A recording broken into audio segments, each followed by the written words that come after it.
Yang pertama mengerti Roh Kudus itu siapa. Kita jangan tanya Roh Kudus itu apa, karena dia bukan barang, dia bukan sesuatu. Tapi Roh Kudus itu pribadi. Ya, salah satu pribadi dari Allah Tritunggal kita. Pribadi Allah Bapa, pribadi Allah Anak, lalu pribadi ya Allah Roh Kudus. Itu pribadi bisa merasakan takut atau bisa merasakan ya sesuatu yang luar biasa, saudara. Ya, sedih, senang, suka, duka, bisa merasakan semua, saudara. Karena dia pribadi, saudara. Maka kita itu harus menyadari bahwa saudara ada Roh Allah, satu pribadi dari Allah kita yang ada dalam hidup kita. Harus disadari, karena Tuhan berkata saat kita terima Yesus sebagai Tuhan kita dan Juru Selamat kita, maka otomatis Roh Allah akan masuk dalam hati kita. Roh Allah akan tinggal dalam hati kita. Jadi dalam kehidupan kita ada pribadi Allah yang ada dalam hidup kita.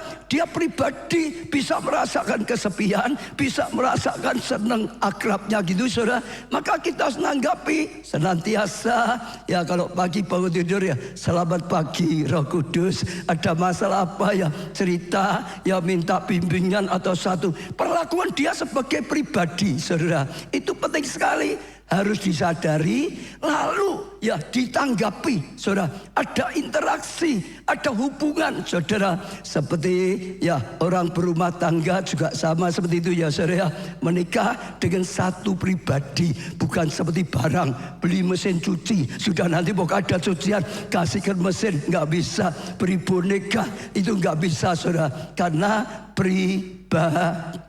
Dan kalau kita bisa menyadari terus, kita nanggapi terus, kita akan punya yang saya katakan hubungan yang dekat dengan Tuhan, hubungan yang intim dengan Tuhan, dan itu akan punya dampak luar biasa sekali. Maka kita akan mengerti, makin kenal betapa berharganya Roh Kudus yang ada dalam hidup kita, betapa bernilainya Roh Kudus dalam kehidupan kita, sehingga saudara kita bisa memperlakukan dia sungguh-sungguh ya dengan baik, dihargai, dihormati, ditanggapi, ya saudara, diminta saran dan macam-macam, saudara. Kalau saudara lakukan, saya percaya saudara akan makin dekat, saudara akan makin akrab, saudara akan mengalami hal yang dahsyat dari Roh Kudus yang berkarya di dalam hidup kita.